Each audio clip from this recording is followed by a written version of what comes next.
Hey everyone, what's up? It's Sarah. Sorry I haven't posted a video in a while. Things have been kind of crazy. So I just wanted to let you guys know that instead of releasing my book in September, I am going to be publishing my book, We Own the Sky, on August 15th.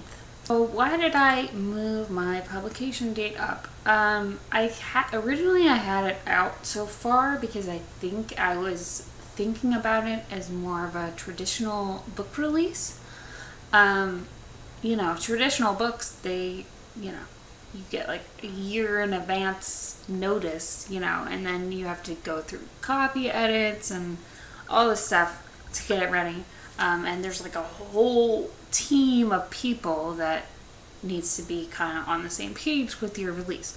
So indie publishing, you don't have to do that as much because, it's really one person instead of a publishing company in charge of the release. So yeah, you might still have other people working for you, like an editor, a cover designer, etc. But being one person managing those people, things can get done a lot quicker. So I wanted to talk to you guys a little bit today about indie publishing versus traditional publishing.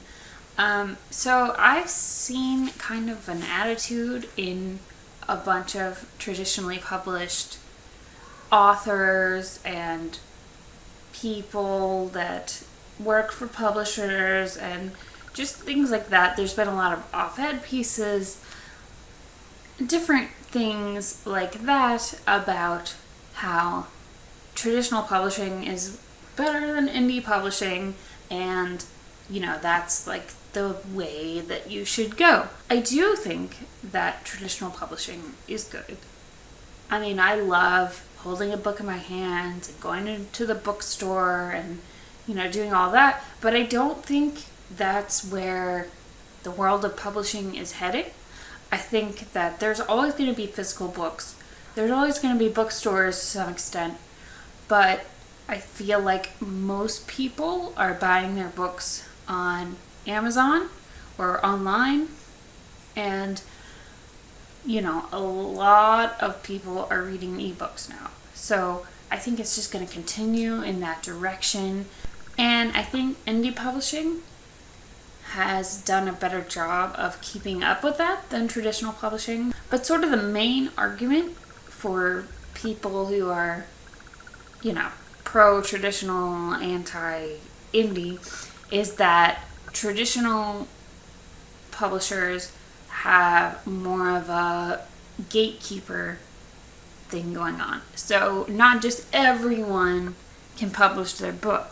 You have to be a certain quality, a certain content, something they want to market.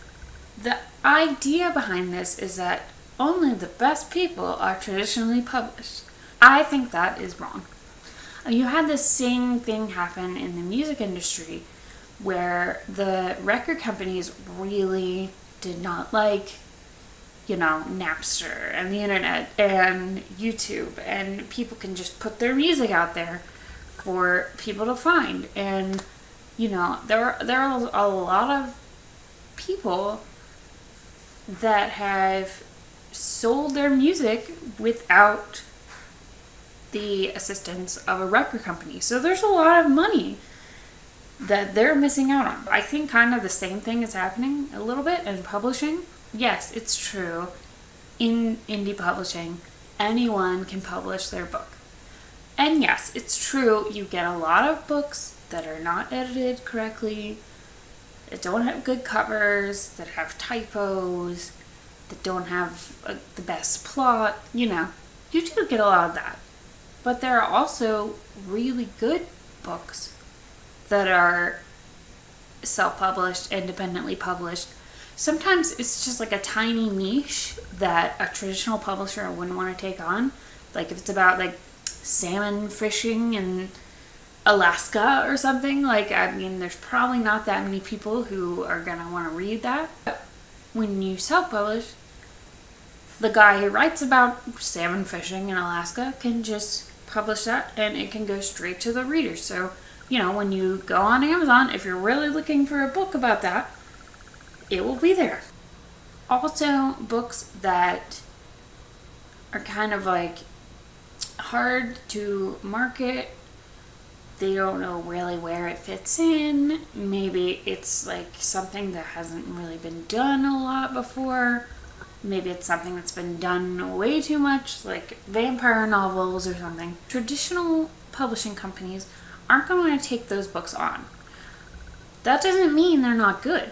It could be the best book in the world, but if it's a genre they don't want to do, or if they don't think they're going to be able to sell it, a lot of times it will get rejected.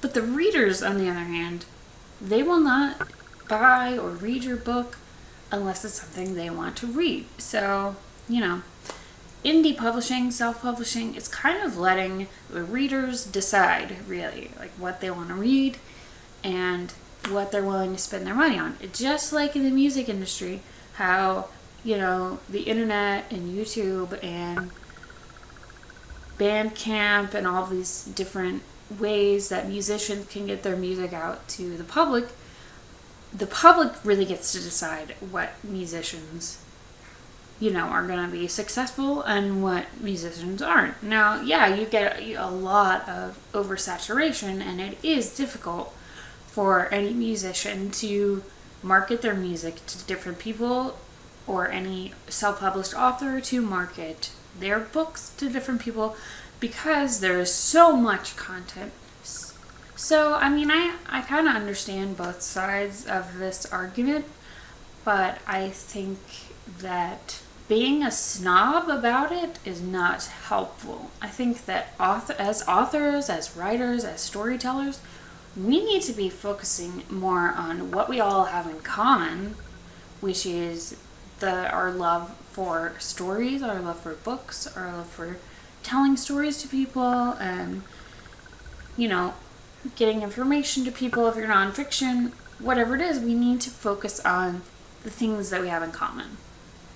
So those are just some of my thoughts. What do you guys think about traditional versus indie publishing? I would love to hear your thoughts down below in the comments. Thanks so much for watching my video, and don't forget to subscribe to my channel if you'd like to see more videos about writing, music, or books. I will see you in the next video.